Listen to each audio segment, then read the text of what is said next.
গোপন বন্দিশালায় আমেরিকান সহ বিদেশিরা জিজ্ঞাসাবাদ করতেন গুমের শিকার ব্যক্তিদের। তাদের বলা হতো ফরেন গেস্ট।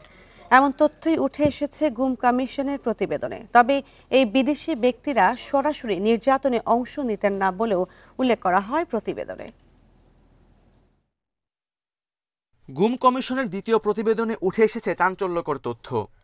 4 জন দেয়া প্রতিবেদনে এক ভুক্তভোগীর সাক্ষ্য তুলে ধরে বলা হয়, ডিবি হেফাজতে থাকা অবস্থায় 2 জন আমেরিকান তাকে জিজ্ঞাসাবাদ করেন। 6 মাস পর আবারও ডিবিতে নেওয়া হলে সেখানে আগের সে 2 আমেরিকান ছাড়াও আরও কয়েকজন মার্কিন নাগরিক ছিলেন। প্রতিবেদনে বলা হয়, আরেকজন বন্দী ডিজিএফ এর হেফাজতে আটক থাকার সময় তাকে একজন ইংরেজিভাষী বিদেশি জিজ্ঞাসাবাদ করতে এসেছিলেন বলে কমিশনকে জানিয়েছেন। প্রতিবেদনে আরও বলা হয়, ভারতের সঙ্গে গড়ে ওঠা সম্পর্কের পাশাপাশি আওয়ামী লীগ দীর্ঘদিন ধরে সন্ত্রাস বিরোধী লড়াইয়ের নামে পশ্চিমা সহযোগিতা থেকেও লাভবান হয়। এই যে গুমের সংস্কৃতি, এইটা কিন্তু একটা ভয়াবহ আকারে বাংলাদেশের রাজনৈতিক, অর্থনৈতিক এবং দায়মুক্তির সংস্কৃতি হিসাবে গড়ে উঠেছিল। তৎকালীন সরকার এবং সরকারের নিয়ন্ত্রণাধীন যেই বাহিনীগুলো ছিল তারা কিন্তু এই গুমকে হাতিয়ার হিসেবে ব্যবহার করেছে। কমিশন এখন পর্যন্ত 1850টি অভিযোগ থেকে 1350টি অভিযোগ যাচাই বাছাই শেষে এ প্রতিবেদন তৈরি করে।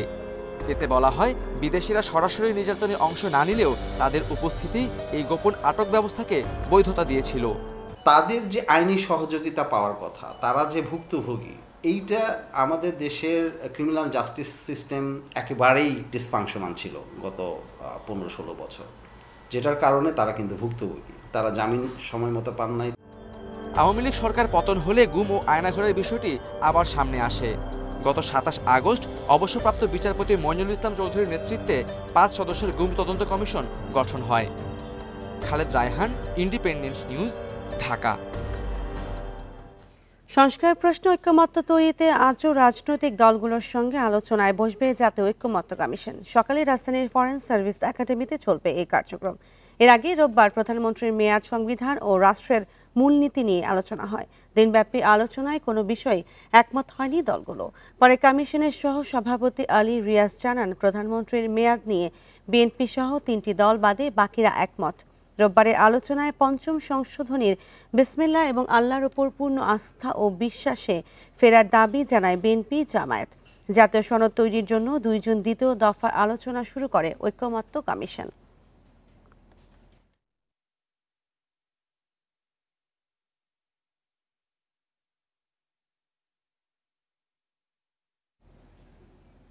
ঢাকা বিশ্ববিদ্যালয়ের টিএসসি এলাকায় ককটেল বিস্ফোরণ হয়েছে। মঙ্গলবার রাত 10:30টার দিকে রাজু ভাস্কর্যের পাশে ঘটনা ঘটে।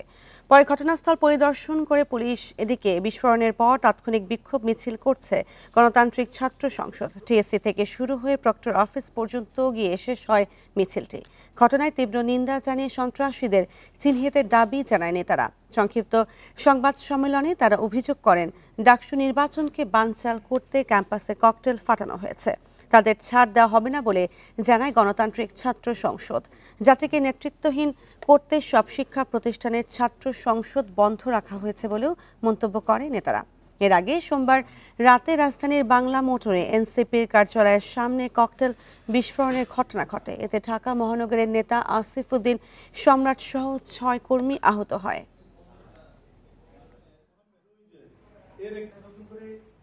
ঢাকা বিশ্ববিদ্যালয়কে অস্থিতিশীল করার জন্য একটি পক্ষ এখানে উদ্দেশ্য প্রণোদিতভাবে ককটেল ফাটিয়েছে এবং আমরা জানিয়ে দিতে চাই, ঢাকা বিশ্ববিদ্যালয়কে কোনোভাবে অস্থিতিশীল করার সুযোগ নেই। আমরা সাধারণ শিক্ষার্থীদের সাথে নিয়ে এই ক্যাম্পাসকে যে কোনো মূল্যে আমরা নিরাপদ রাখবো। বন্ধু, কোনো অপরাধেরই মব জাস্টিস সমর্থনযোগ্য নয় বলে মন্তব্য করেছেন বিএনপি নেতা রুহুল কবির রিজভী। এ ধরনের ঘটনা বন্ধের পাশাপাশি আইন শৃঙ্খলা নিয়ন্ত্রণে সরকারকে দ্রুত ব্যবস্থা নেওয়ার আহ্বান জানান তিনি। পরিকল্পিতভাবে মব তৈরি ও বিশৃঙ্খলায় জড়িতদের চিহ্নিত করে আইনি ব্যবস্থা নেওয়ার দাবি বিএনপির আরেক নেতা আব্দুল আওয়াল মিন্টুর। রাজধানীতে আলাদা 2 কর্মসূচিতে এসব কথা বলেন তারা। রাজধানীর উত্তরায় রাষ্ট্র কাঠামো মেরামতে বিএনপির 31 দফার প্রচারপত্র বিতরণ করেন দলটির নেতাকর্মীরা। মঙ্গলবার সকালে কর্মসূচিতে অংশ নিয়ে মব সন্ত্রাসের বিরুদ্ধে কথা বলেন বিএনপির ভাইস চেয়ারম্যান আব্দুল আওয়াল মিন্টু। সেটা হল মব জাস্টিস। দেশে পরিকল্পিত মব তৈরির বিশৃঙ্খলা ঠেকাতে সরকারকে কঠোর হওয়ার আহ্বান জানান তিনি। জড়িতদের দ্রুত আইনের আওতায় আনার দাবিও তার। মব জাস্টিস কারা শুরু করছে আপনারা ভালো করে দেখেন। আমরা দাবি করি যারা এই মব জাস্টিসের সাথে জড়িত তাদের সবাইকে আইনের আওতায় আনা হোক। কারণ মব জাস্টিস করে যারা মনে করে যে আমরা সরকার পালাই দিচ্ছি, সরকার পালাই গেছে আমাদের ভয়ে, তারাই এই মব জাস্টিস সৃষ্টি করতেছে। পরে দুপুরে জিয়া উদ্যানে মব সন্ত্রাস নিয়ে কথা বলেন বিএনপি নেতা রুহুল কবির রিজভীও। বলেন, গত 3 নির্বাচনের দায়িত্ব পালন করা সব নির্বাচন কমিশনার ফ্যাসিবাদের অংশ।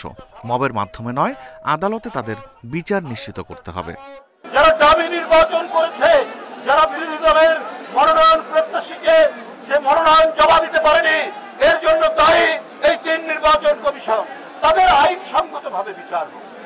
তাদের বিরুদ্ধে মামলা হয়েছে, সেই মামলা অনুযায়ী বিচার হোক। কিন্তু কারো হাতে আইন তুলে নেওয়ার কোনো অধিকার নেই। মব সন্ত্রাস বন্ধের পাশাপাশি আইনশৃঙ্খলা পরিস্থিতি দ্রুত নিয়ন্ত্রণে সরকারকে কঠোর হওয়ার তাগিদ দেন তিনি। সামাজিক সন্ত্রাসীদের হাতে বা সামাজিক কোনো ঘটনার কারণে মানুষ যাতে নিরাপত্তাহীন না থাকে সেই বিষয়টি আপনাদের দেখতে হবে। ব্রাহ্মণবাড়িয়ার নবগঠিত জেলা কমিটির সদস্যদের নিয়ে দলের প্রতিষ্ঠাতা জিয়াউর রহমানের সমাধিতে শ্রদ্ধা জানান রুহুল কবির রিজভী। Rifat Alam, Independent News, Dhaka. চট্টগ্রাম বন্দরে আলোচিত new mooring container terminal NCT নিজেরাই পরিচালনার উদ্যোগ নিয়েছে কর্তৃপক্ষ। এজন্য প্রয়োজনীয় অর্থ অনুমোদনের জন্য ব্যবস্থা নিতে মন্ত্রণালয়ে চিঠি দিয়েছে সংস্থাটি। তবে দীর্ঘ সময় পর টার্মিনাল পরিচালনায় বন্দর কতটা সক্ষমতার পরিচয় দিতে পারে সেটি নিয়ে চলছে নানামুখী আলোচনা। চট্টগ্রাম বন্দরের new mooring container terminal NCT পরিচালনায় বেসরকারি প্রতিষ্ঠান সাইফ পাওয়ারটেকের সঙ্গে চুক্তির মেয়াদ শেষ হচ্ছে 6 জুলাই। নতুন অপারেটর নিয়োগে কোনো সিদ্ধান্ত না আসায় টার্মিনালটি নিজেরাই পরিচালনার প্রস্তুতি নিয়েছে বন্দর কর্তৃপক্ষ। প্রাথমিকভাবে 6 মাস টার্মিনাল পরিচালনা করতে চায় বন্দর কর্তৃপক্ষ। এজন্য খরচ হবে প্রায় 42 কোটি টাকা। বন্দরে আমদানি রপ্তানি স্বাভাবিক রাখতে সরকারের সিদ্ধান্তের অপেক্ষায় আছে সংস্থাটি। 6 জুলাইয়ের পরে আমরা এটা মন্ত্রণালয়ের সিদ্ধান্তের অপেক্ষায় আছি। এই সিদ্ধান্ত অনুযায়ী আমরা ব্যবস্থা নেব। যদি চট্টগ্রাম বন্দর কর্তৃপক্ষকে সেটা চালাতে হয়, আমরা সব ধরনের প্রস্তুতিও নিয়ে রাখতেছি। 950 মিটার দীর্ঘ এনসিটি টার্মিনালে রয়েছে 5টি জেটি। গত বছর মোট কন্টেইনারের 44 ভাগ হ্যান্ডলিং হয়েছে এই টার্মিনালে। বন্দরের ব্যবস্থাপনায় টার্মিনালটি চালু রাখার বিষয় নিয়ে আলোচনা চলছে ব্যবহারকারীদের মধ্যে। এনসিটি চট্টগ্রাম পোর্ট আমাদের সম্পদ। এনসিটি বিদেশি কোম্পানিকে কেন দিবে? এবং এনসিটি পরিচালনা করার সক্ষমতা চট্টগ্রাম বন্দর কর্তৃপক্ষ রাখে। পরিচালনা করতে পারলে আর্থিকভাবে দেশ লাভবান হবে। পুরনো কায়দায় যদি মার্চেন্ট শ্রমিক আসে অথবা বার্থ অপারেটররা যে নিয়মে শ্রমিক দিয়েছে সেইটা যদি থাকে, তাহলে আমরা কোনো ভালো কিছুই আশা করতে পারি না। এই সব থেকে আমরা বেরিয়ে আসতে না পারলে কে পরিচালনা করছে আসলে এটা খুব ম্যাটার করবে বলে আমি মনে করি না। 2 দশক আগে 700 কোটি টাকা ব্যয়ে এই টার্মিনালটি নির্মাণ করা হয়, যেখানে বন্দরের নিজস্ব অর্থায়নে প্রায় 3500 কোটি টাকার যন্ত্রপাতি সংযুক্ত করা হয়েছে। অনুপম শীল, ইন্ডিপেন্ডেন্ট নিউজ, চট্টগ্রাম। আর এই নিয়ে আরও জানাতে চট্টগ্রাম থেকে যুক্ত হচ্ছেন সহকর্মী আব্দুল্লাহ রাকিব। রাকিব, নানা রাজনৈতিক বিতর্কে নিউ মুরিং টার্মিনালে নতুন অপারেটর নিয়োগ হয়নি, নিজেরাই এটি পরিচালনার প্রস্তুতি নিচ্ছে চট্টগ্রাম বন্দর কর্তৃপক্ষ। এক্ষেত্রে কি কি প্রস্তুতি প্রয়োজন এবং কতখানি সক্ষমতা আছে?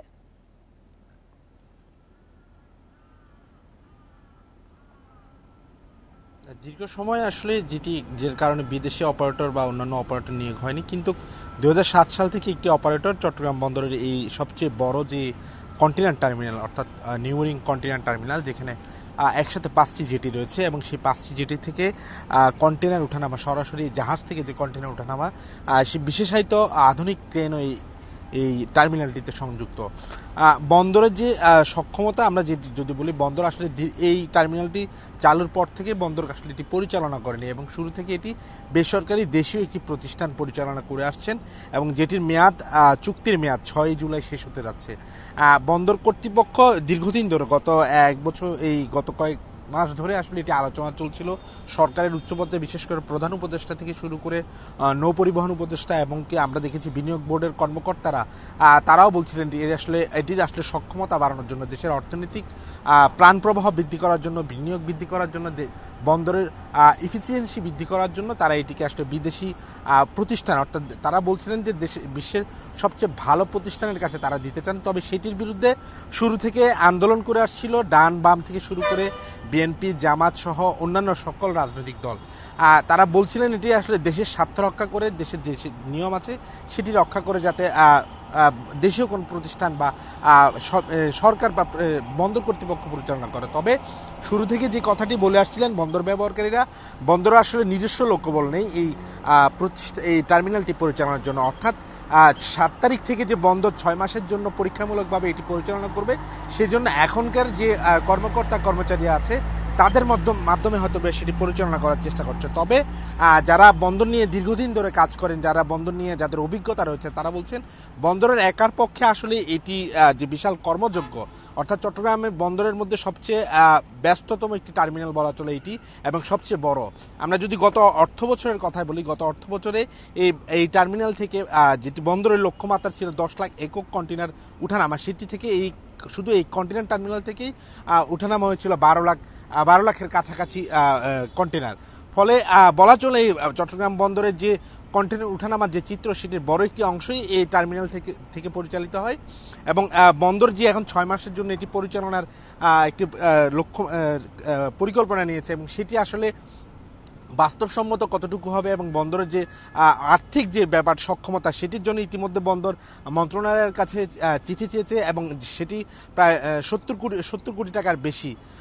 সেটি আসলে সম্ভব কিনা বন্দরের, তবে বন্দরের যে এখানকার যে যান্ত্রিক বিষয়গুলো রয়েছে, বিশেষ করে ক্রেন থেকে শুরু করে অন্যান্য যে যন্ত্রপাতি, সেটি ঠিক থেকে বলা চলে যে বন্দরের নিজস্ব অর্থায়নে এগুলো কেনা হয়েছিল সে সময় এবং সেগুলো এখন পর্যন্ত সচল আছে। সেগুলো দিয়েই এখানকার যে এতদিন ধরে যে অপারেটর ছিলেন তিনি এগুলো পরিচালনা করছেন। ফলে যে আলোচনাটি এখন আসছে যে 6 মাস পরে আসলে সেটি আসলে কারা পরিচালনা করবে, বন্দরের সাথে যারা সংশ্লিষ্ট তারা বলছেন হয়তো বা এই 6 মাসের মধ্যে একটি উন্মুক্ত নিলাম প্রক্রিয়ায় সরকার হয়তো এটিকে অন্য একটি প্রতিষ্ঠান, অর্থাৎ বিদেশি যে প্রতিষ্ঠানগুলোর কথা বলা হচ্ছে বিশ্ব সেরা, সেই প্রতিষ্ঠানগুলোর কাছে হয়তো বা সেটি তুলে দিতে পারে। তবে সেক্ষেত্রে আসলে রাজনৈতিক যে চাপ রয়েছে সেটি আসলে সরকার কতটা উতরে যেতে পারে সেটি এখন সামনের দিনের প্রশ্ন। নিউমুরিং টার্মিনাল পরিচালনার প্রস্তুতি দিচ্ছে চট্টগ্রাম বন্দর কর্তৃপক্ষ এবং সেই বিষয়ে জানাচ্ছিলেন সহকর্মী আব্দুল্লাহ রাকিব। এনবিআর চলমান সংকট নিরসনে কাল বৈঠকে ডেকেছেন অর্থ উপদেষ্টা, যেখানে ঐক্য পরিষদের 6 জন প্রতিনিধির অন্তর্ভুক্তি চেয়েছে রাজস্ব সংস্কার কমিটি। এদিকে রাজস্ব খাত সংস্কার নিয়ে আলোচনায় গঠিত কমিটি বাতিলের দাবি জানিয়েছে সংস্কার ঐক্য পরিষদ। তারা বলেন এনবিআর চেয়ারম্যানকে অপসারণ করা না হলে 28 জুন কমপ্লিট শাটডাউন পালন করা হবে।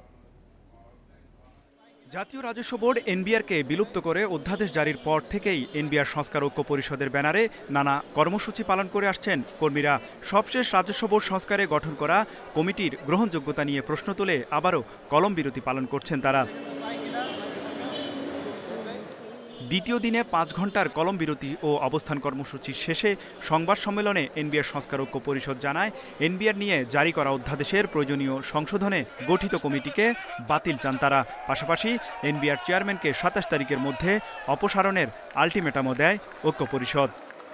6 সদস্যের একটি কমিটি করেছে, যেখানে সংস্কার ঐক্য পরিষদের কোনো প্রতিনিধি নাই, যারা এই আন্দোলনকে তৈরি করেছে, জন্ম দিয়ে গিয়েছে, এগিয়ে নিয়ে গেছে। 28 জুন 2025 খ্রিস্টাব্দ তারিখ থেকে কর, কাস্টমস ও ভাট বিভাগের সকল দপ্তরে লাগাতার কমপ্লিট শাটডাউন চলবে। এদিকে এনবিআর চলমান সংকটের মধ্যে আগামী বৃহস্পতিবার বিকেলে বৈঠক ডেকেছেন অর্থ উপদেষ্টা ডক্টর সালেউদ্দিন আহমেদ। রাজস্ব বোর্ড এবং কর, কাস্টমস ও ভ্যাট ক্যাডার প্রতিনিধিদের সাথে এ বৈঠক হবে, যেখানে অংশ নেয়ার জন্য এনবিআর সংস্কার ঐক্য পরিষদের 6 জন প্রতিনিধির মনোনয়ন চেয়েছে রাজস্ব সংস্কার কমিটি। এ বিষয়ে জানতে চাইলে পরিষদের সভাপতি বলেন ঐক্য পরিষদ আনুষ্ঠানিকভাবে এ ধরনের কোনো চিঠি পায়নি, তবে বৈঠকে যোগ দেওয়ার বিষয়ে আলোচনা করে সিদ্ধান্ত নেওয়া হবে। আমাদেরকে কোনো আহ্বান জানায় নাই, আহ্বান জানিয়েছেন চেয়ারম্যান মহোদয়কে। তো এই বিষয়টা আমাদের কাছে কোনো অফিসিয়ালি কিছু আসে নাই। চেয়ারম্যান মহোদয় যেখানে অপসারণ চাই সেখানে চেয়ারম্যান মহোদয়কে বললে তো আসলে হবে না, আমাদেরকে বলতে হবে। আগামী 25 ও 26 জুন ঢাকা ও ঢাকার বাইরে সব শুল্ককর ও ভ্যাট অফিসে 12টা থেকে 5টা পর্যন্ত অবস্থান ও কলম বিরতি কর্মসূচি পালন করবেন তারা। আওতামুক্ত থাকবে আন্তর্জাতিক যাত্রী সেবা ও রপ্তানি কার্যক্রম। তৌহিদ রানা, ইন্ডিপেন্ডেন্ট নিউজ, ঢাকা। বাজার কারসাজি ঠেকাতে মোবাইল অ্যাপ চালু করেছে জাতীয় ভোক্তা অধিকার সংরক্ষণ অধিদপ্তর। এর মাধ্যমে এখন থেকে সারা দেশে নিত্যপণ্যের খুচরা বাজার দর সম্পর্কে বিস্তারিত জানা যাবে। এর আগে প্রতিদিনের খুচরা বাজার দরের তথ্য সরবরাহ করবে ভোক্তা অধিদপ্তর।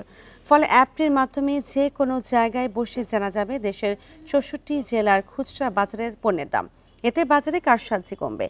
নিত্য প্রয়োজনীয় কৃষি পণ্যের ন্যায্য দাম ভোক্তার জন্য নিশ্চিত করাও সহজ হবে এবং এতে ধীরে ধীরে এই সংক্রান্ত প্রতারণা কমে আসবে বলে জানান অধিদপ্তরের কর্মকর্তারা।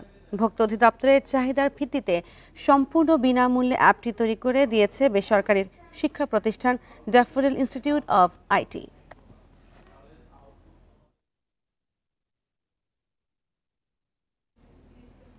আনুষ্ঠানিকভাবে বাংলাদেশে চালু হয়েছে গুগলের ডিজিটাল পেমেন্ট সেবা গুগল পে। এতে করে ক্রেডিট কার্ডের বদলে সঙ্গের মোবাইল ফোনটি স্ক্যান করেই পেমেন্ট করতে পারবেন গ্রাহকেরা। মঙ্গলবার রাজধানীতে বাংলাদেশ ব্যাংকের governor doctor Ahsan H Mansur এই সেবার উদ্বোধন করেন। প্রাথমিক পর্যায়ে সিটি ব্যাংকের গ্রাহকরা তাদের ভিসা ও মাস্টার কার্ড গুগল ওয়ালেটের সঙ্গে যুক্ত করতে পারবেন। যে কোনো নিয়ার ফিল্ড কমিউনিকেশন সাপোর্টেড টার্মিনালে অ্যান্ড্রয়েড ফোনের মাধ্যমে করতে পারবেন পেমেন্টও। ধাপে ধাপে দেশের অন্যান্য ব্যাংকও এই সেবায় যুক্ত হবে। লেনদেনের জন্য গুগল কোনো ফি নিচ্ছে না, তবে কার্ডধারী ব্যাংক তাদের নিজস্ব নীতিমালা, কার্ডের ধরন এবং লেনদেনের প্রকৃতির ওপর ভিত্তি করে ফি ধার্য করতে পারে।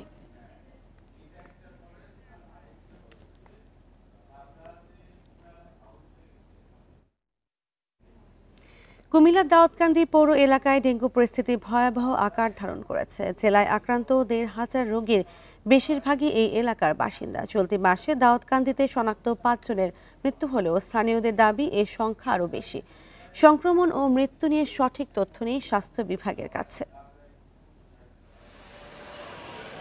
দাউদকান্দির পৌরসভার 5 ও 6 নম্বর ওয়ার্ডের প্রায় প্রতিটি ঘরে ডেঙ্গুর সংক্রমণ ছড়িয়েছে। উপজেলা প্রশাসনের পক্ষ থেকে ওয়ার্ড দুটিকে ডেঙ্গুর হটস্পট ঘোষণা করা হয়েছে। চলতি মাসের প্রথম 23 দিনে এই উপজেলাতেই শনাক্ত হয়েছে অন্তত 1,500 ডেঙ্গু রোগী। এদের বেশিরভাগই আবার পৌর এলাকার বাসিন্দা। ওয়ার্ড দুটির মধ্যে বেশি ঘনবসতিপূর্ণ দোনারচর, সবজিকান্দি, সাহাপাড়া, নাগেরকান্দি ও দাউদকান্দি বাজার এলাকা। এছাড়া অপরিচ্ছন্ন পরিবেশ এবং এডিস মশা নিয়ন্ত্রণের ব্যবস্থা না থাকায় সংক্রমণ বাড়ছে বলছেন চিকিৎসক।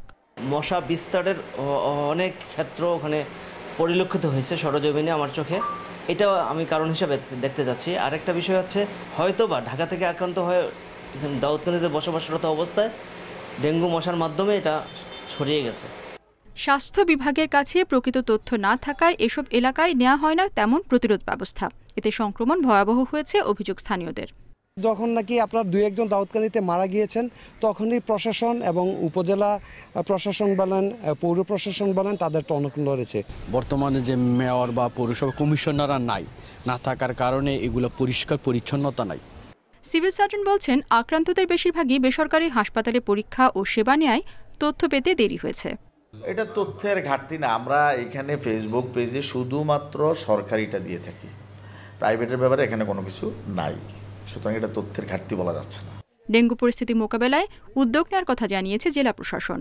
ডেঙ্গুর বিষয়ে মানুষকে সচেতন হতে হবে। 1 নম্বর বিষয় হলো যেন ডেঙ্গু আক্রান্ত না হয়, এটা একটা দিক। আরেকটা দিক হলো আক্রান্ত হওয়ার পরে তড়িৎ কী ব্যবস্থা নিতে হবে। সিভিল সার্জন অফিসের হিসাবে 23 জুন পর্যন্ত জেলায় ডেঙ্গু আক্রান্ত 284 জন। তবে একই সময়ে দাউদকান্দিতে সেই সংখ্যা 1,500 বলে জানিয়েছেন উপজেলা স্বাস্থ্য কর্মকর্তা। Independent news. মাগুরা সদর উপজেলায় অস্ত্রগুলি ও ইয়াবাসহ জেলা ছাত্রদলের সাবেক সাধারণ সম্পাদক আবু তাহের সবুজকে আটক করেছে যৌথ বাহিনী। বিকালে উপজেলার ভিটাশাই এলাকায় অভিযান চালিয়ে তাকে আটক করে আইনশৃঙ্খলা বাহিনী। মাগুরা আর্মি ক্যাম্পের কমান্ডার মেজর সাফিন আহমেদ জানান, সকালে সবুজ সেনাবাহিনীর বিরুদ্ধে সংঘবদ্ধ হওয়ার চেষ্টা করেছে এমন সংবাদের ভিত্তিতে অভিযান চালায় যৌথ বাহিনী। এমন সময় তাকে ভাইনা মোড় থেকে আটক করা হয়। পরে সবুজের দেয়া তথ্যের ভিত্তিতে তার বাড়ি থেকে একটি দেশীয় পিস্তল, 1 রাউন্ড গুলি, 15 পিস ইয়াবা ট্যাবলেট ও একটি চাপাতি উদ্ধার করা হয়।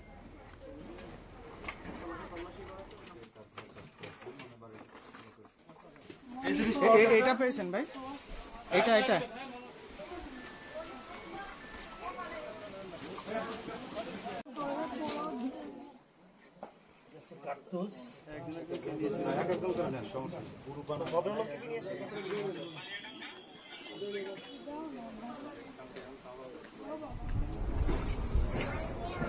যে একটা চাপাতি, 15 পিস ইয়াবা, একটা কার্তুজ আর একটা 1 শুটার গান, এগুলা উদ্ধার হয়েছে আর কি। এর আগে তার বিরুদ্ধে অনেকগুলো অভিযোগ আমাদের কাছে ছিল, প্রায় 13-14টা। বিভিন্ন সময় লিখিত অভিযোগ আমরা পেয়েছিলাম যে সে নানা রকম নাশকতামূলক কার্যক্রম, জমি দখল থেকে শুরু এরকম অনেক ধরনের কার্যক্রম সে করে আসছে। জয়পুরহাটে আলুর বাম্পার ফলনের পর দরপতনে বিপাকে পড়েছেন কৃষক ও ব্যবসায়ীরা। হিমাগারে সংরক্ষণের সুযোগ না পাওয়ায় কৃষকের ঘরেই নষ্ট হচ্ছে আলু।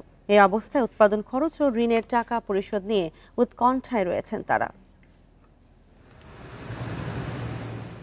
গত বছর আলুর ভালো দাম পেয়ে এবার আরও বেশি জমিতে আলু চাষ করেন জয়পুরহাট সদর উপজেলার বর্গা চাষি এন্তাজউদ্দিন। জমির মালিককে দেওয়ার পর ভাগে পান 165 মন আলু। চাষাবাদ খরচ বাবদ 65 মন বিক্রির পর বাকি আলু হিমাগারে রাখতে না পেরে সংরক্ষণ করেন বাড়িতেই। এখন পচে নষ্ট হচ্ছে সেসব আলু। বাসায় রাখে এই আলু আর বেচতে পারিনি, এই আলু সম্পূর্ণ পচে শেষ হয়ে গেল। এবার অতীতের সব রেকর্ড ছাড়িয়ে 10.5 লাখ মেট্রিক টন আলু উৎপাদন হয় জয়পুরহাটে। জেলার 21টি হিমাগারে সংরক্ষণ করা হয়েছে মাত্র 2.5 লাখ মেট্রিক টন। বাকি আলু নিয়ে বিপাকে কৃষকরা। অর্ধেক মূল্য বিক্রি করতে পারতেছি না, এই অবস্থায় দেখা যাচ্ছে যে কৃষক কি করে খাবে। হিমাগারে 60 কেজির প্রতি বস্তা আলু সংরক্ষণে এবার মোট খরচ 1,500 টাকা। এখন আলুর বাজার দর বস্তা প্রতি 900 থেকে 1000 টাকা। হিমাগারে প্রতি বস্তায় লোকসান গুনতে হচ্ছে 500 থেকে 600 টাকা। এই বাজারে আলু তো 600 টাকা বস্তা, 650 টাকা লস গুনতে হচ্ছে। সংরক্ষিত আলুর বিপরীতে সংরক্ষণকারীদের মোটা অঙ্কের ঋণ দিতে হয় হিমাগার মালিকদের। দাম নিম্নমুখী হওয়ায় পুঁজি হারানোর শঙ্কায় রয়েছেন তারা। এছাড়া বাজারে সরবরাহ বেশি থাকায় হিমাগার থেকেও বিক্রি হচ্ছে না আলু। গতবার এই সময় আপনার প্রায় 40,000 বস্তা আমাদের স্টোর থেকে ডেলিভারি হয়েছিল, আর এখন এই বছরে আমাদের ধরেন প্রায় 1000 বস্তা আলু বের হয়নি। কৃষি বিপণন বিভাগ জানায়, কৃষকের ঘরে আলু অতিরিক্ত তাপমাত্রায় নষ্ট হচ্ছে। দ্রুত এসব আলু বাজারজাত করায় সরবরাহ বেড়ে দাম কম পাচ্ছেন তারা। কৃষকের হাতে সংরক্ষিত যে আলুগুলো রয়েছে, অতিরিক্ত তাপমাত্রার কারণে আলুগুলো নষ্ট হওয়ার সুযোগ রয়েছে, যার কারণে কৃষকের এই সংরক্ষিত আলু বাজারজাত করতে হচ্ছে। এই জন্য বাজারে আলুর সরবরাহটা তুলনামূলক বেশি রয়েছে, যার কারণে দাম কিছুটা কম রয়েছে। আর্থিক ক্ষতি কমাতে দ্রুত এসব আলু রপ্তানি অথবা সরকারি ব্যবস্থাপনায় ক্রয় করে বিকল্প খাদ্য তৈরির উদ্যোগ নেওয়ার দাবি কৃষক, ব্যবসায়ী ও হিমাগার মালিকদের। Independent news. আর এই ছিল এখনকার সংবাদে। ইন্ডিপেন্ডেন্ট টেলিভিশনের সব খবর বিস্তারিত জানতে চোখ রাখুন ফেসবুক, ইউটিউব ও এক্সে। ধন্যবাদ সবাইকে।